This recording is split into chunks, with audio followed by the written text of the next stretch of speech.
Warning. The following episode discusses the year 2000 horror film American Psycho and contains discussion of various hate organizations. A complete list of content warnings can be found in the episode description. Please, proceed with caution. Before we begin today's episode proper, I'd like to take a moment to discuss Pink Floyd's The Wall.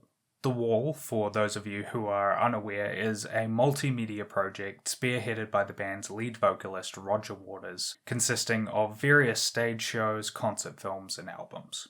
In 1982, the original 1979 studio album was adapted as a surrealist art film by director Alan Parker and animator Gerald Scarfe. In one of the film's most iconic sequences, spanning the tracks In the Flesh, Run Like Hell, and Waiting for the Worms, the film's protagonist, Pink, envisions himself in an alter ego, a fascist dictator indoctrinating children whose minds have been primed by a conformist education system into hate and violence.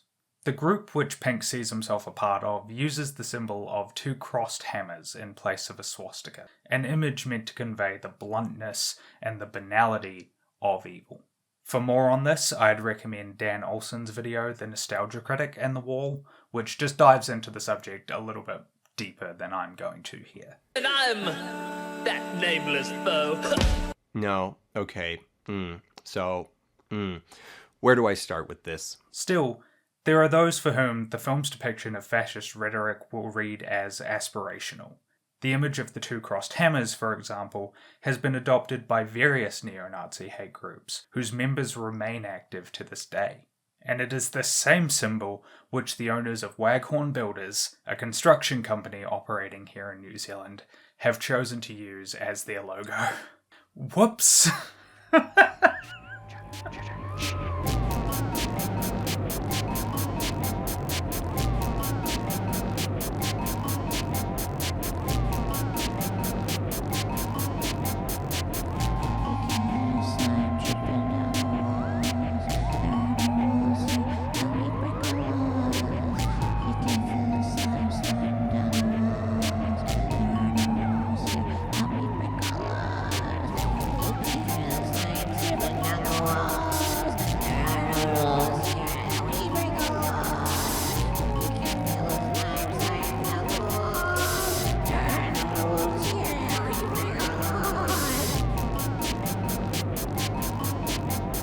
Hello, and welcome to the Most Maligned Horror Podcast, a show offering critical analysis and contextualization of the horror films of the early 2000s. I am your host, Macaulay Elijah Quinn. I am a filmmaker and film critic, and on today's episode I'll be discussing with you April 2000's American Psycho. Specifically, I want to discuss the ways that American Psycho has been disseminated throughout the culture. The ways that audiences interact with the film and its images in the modern day. There is a lot of critical discussion of this film which already exists, which cover, its politics, its anti-consumerist messaging, the way that the film handles its female characters, etc. Instead, I want to talk about this film as it exists in the present moment, because I think it's really, really fascinating the way that specifically the character of Patrick Bateman has been sort of memeified, has been put forward as this aspirational figure by, to use a very modern phrase, by a type of guy. There is a whole generation of young people who will only know American Psycho through memes. Big shout out here to Sean McTiernan, who coined the phrase the interior crocodile alligator mode of engagement, which is used to characterize a group of people who will only interact with the ironic replications of artworks. The specific example that he uses in his podcast, The Wonder of It All, is a freestyle by the artist Chip the Ripper, which became a long-running meme on the early internet.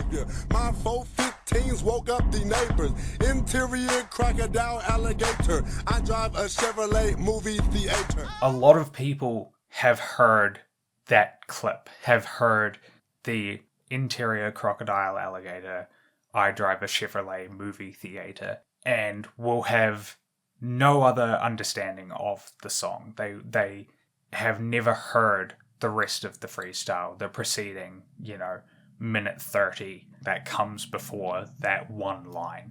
And it's the same with American Psycho. There are a lot of people who will have interacted with the film, with specific scenes through Twitter and through TikTok, who will not have seen the rest of the film. And what's, I think, extraordinary about this is the ways that the memes that exist of the film are all just replicating the film. Because of the abstraction that has happened with people replicating the meme over and over and over again, I imagine that there are a lot of people, for example, who have no idea that the actual scene of Bateman walking down the hallway listening to music has him listening to Walking on Sunshine. There are going to be dozens, if not hundreds of people who have made edits of that clip where they've put, a Hatsune Miku song underneath, or, some random poppy, whatever's popular on TikTok right now, a Meghan Trainor song or something like that underneath, and will have absolutely no idea that they're just replicating the scene. They're not doing anything clever or original to it. They're not remixing the scene. They're just doing the scene. They're just doing the joke that the movie already made. I'd be willing to bet that the first few people who were making memes out of American Psycho were doing that ironically. However, as time's gone on and the film has become more and more abstracted, I would imagine that the number of people for whom Sigma Bale represents an aspirational figure, somebody meant to be idolized, has increased dramatically. Anecdotally, I've seen this happen in various spaces across the internet, particularly Twitter and TikTok.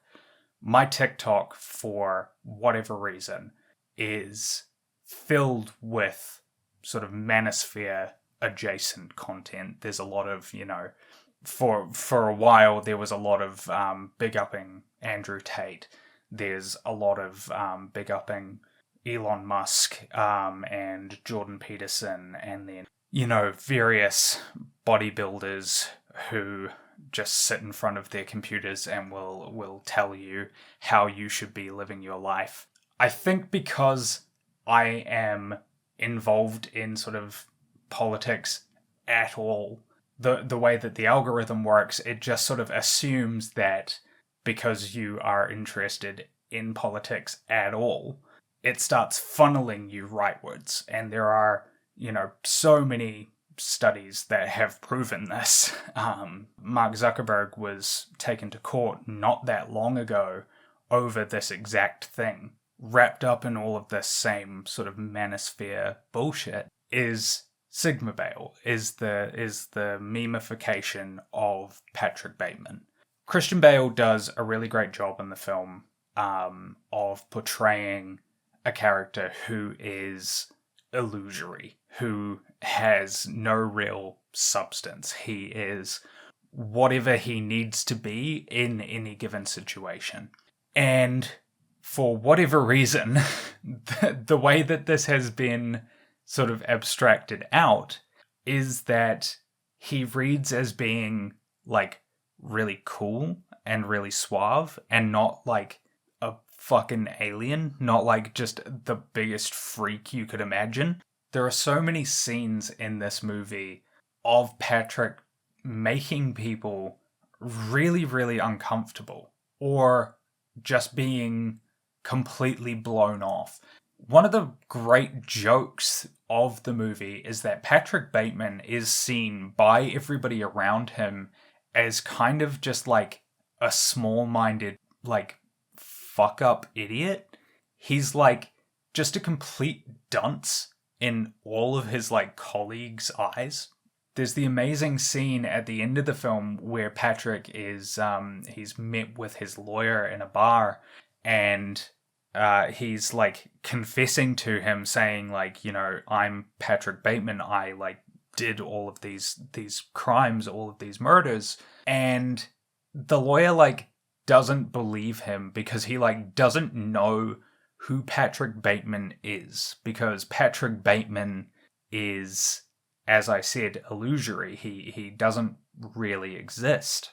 Patrick Bateman makes this statement himself at the beginning of the film in the opening monologue. He is very quick to say that, you know, you can shake my hand and you can feel flesh against yours, but there's nothing really there. Patrick Bateman he's unrecognizable in this scene to his lawyer, and so his lawyer just sort of starts bad-mouthing him to him, which is incredible. He calls him just like this fucking like pathetic idiot, and Patrick is just there like furious, being like, no, I'm Patrick Bateman, and he's like, nah, you're like, you couldn't be Patrick, because Patrick sucks, and I hate him. You must be Dave, you know, instead. And so it's really, really funny to me that all of these like manosphere fucking idiots are out here being like, oh yeah, Patrick Bateman, like that's who we should aspire to.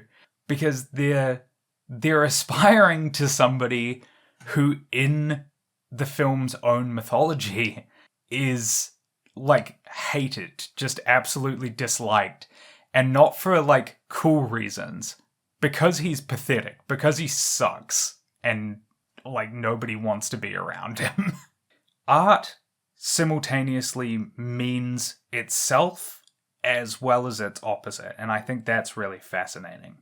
I made a point in my discussion of Bruiser a couple of weeks back of highlighting George Romero's lack of subtlety as a filmmaker. I believe that my direct quote was that he is content to scream meaning from the rooftops.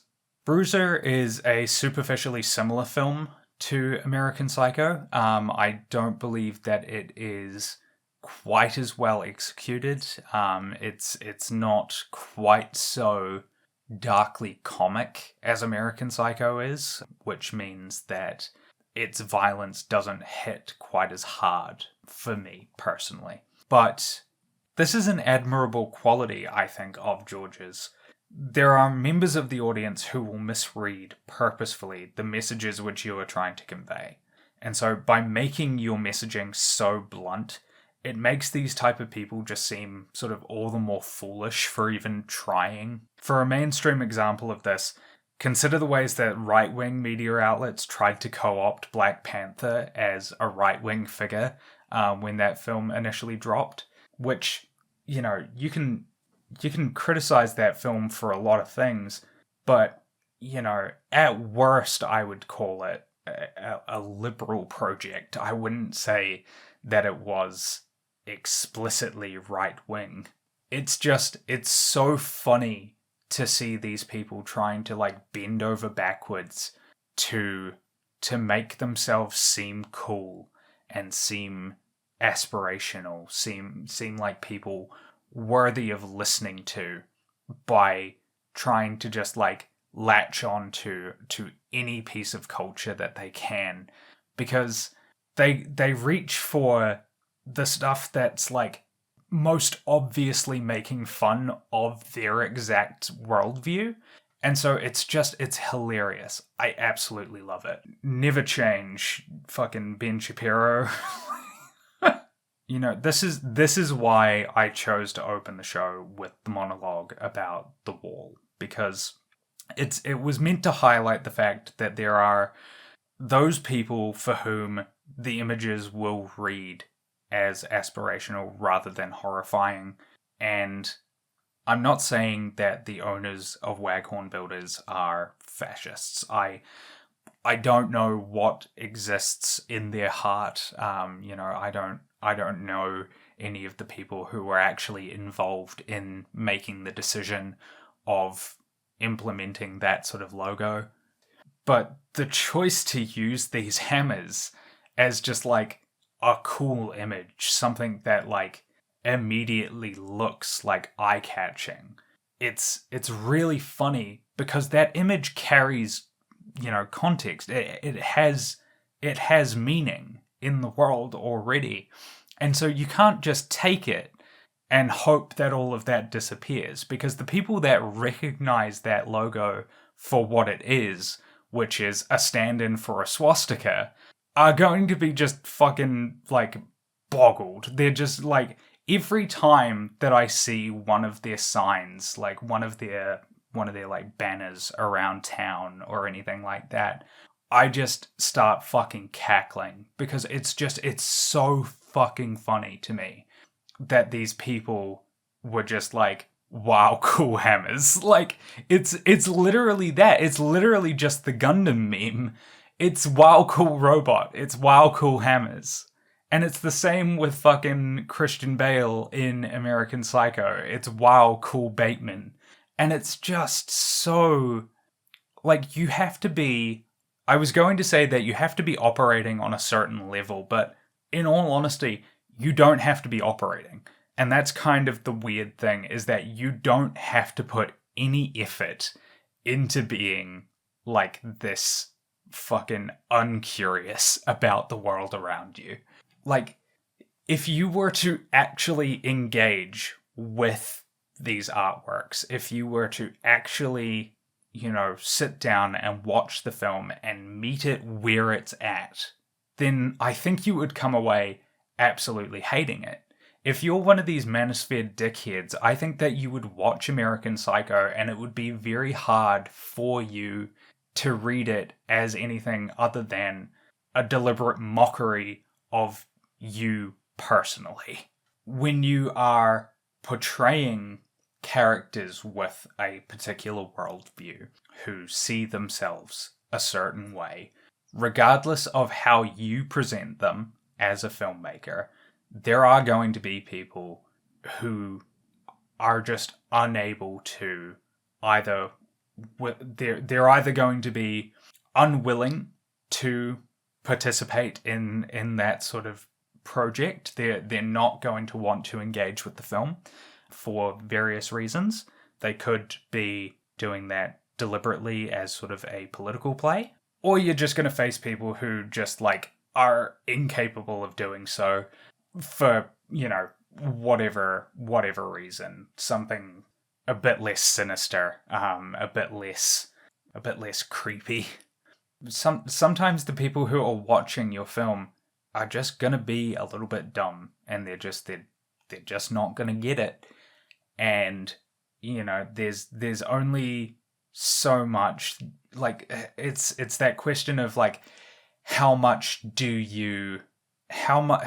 that do you sort of build in? How much of the deliberate sort of the accidental misreading of your work, how much of that do you sort of build into it? And so how blunt do you go as a filmmaker? And I would say that American Psycho and Bruiser both are sort of right at the edge of how blunt you can be with this sort of messaging before it gets, you know, just kind of hard to watch, just boring. I think that'll do it for today's episode. This one was kind of a ramble. I had a lot of thoughts about the film, and there was, I did so much research for this episode that I think perhaps I sort of have overloaded myself a little bit. But either way, I would like to thank Janka Glonis for the use of her track Slime dripping down the walls off of the album Fun Time Party Gal. A link to that album and to their Bandcamp can be found in the episode description. If you enjoyed this episode, I would ask that you please consider subscribing to the show on Patreon, patreon.com/Most Maligned, where for just $5 a month, you'll receive access to Take Two, a semi-weekly show offering critical analysis and contextualization of those films which have not made it onto the main feed. If you head over there right now, we've got the second Junji Ito adaptation that we've covered on this podcast, Tomie Replay, the third film in the Tomie series, a film which I had, again, quite a lot of thoughts on. It gave me an opportunity to talk a bit about my experiences with the other films in the Tomie series.